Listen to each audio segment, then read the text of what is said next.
જય જવાહર જય દિવસી તો મિત્રો હું ડાંગરનું ખેતર લઈને આવેલો છે અહીંયા ને હું ખેતર હું તમને બતાવું બરાબર તો લીલું લીલું છે પણ ખેતર ચાલી રહ્યું છે તો હું તમને બતાવું તો અહીંયા જો આ ખેતર ચાલે છે આપણું અહીંયા અને હું ગાય બેઠું છું અહીંયા પહાડ ઉપર બરાબર અહીંયા ગાડી છે મજૂર આ જુઓ ગાઈસ 10 મજૂરો છે ગાઈસ તો પણ છેટી ઘણી પડે છે એટલે એકદમ લવાઈ નથી રહેતું યાર અને હું અહીંયા પાછો વરસાદ બી આવે એવું લાગે જો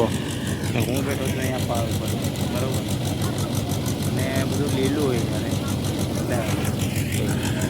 અને અહીંયા આગળ રમે છે છોરા નાના જો અને લીલું પડે એટલે થોડું થોડું નાખીએ એટલે ધીરું ધીરું નીકળે બરાબર અને તમારે બી કાઢવું હોય તો કહી દેજો બરાબર ધીરું ધીરું નીકળે હવે શું કરીએ તો ચલો આપણે મળીએ નેક્સ્ટ વિડીયોમાં ચલો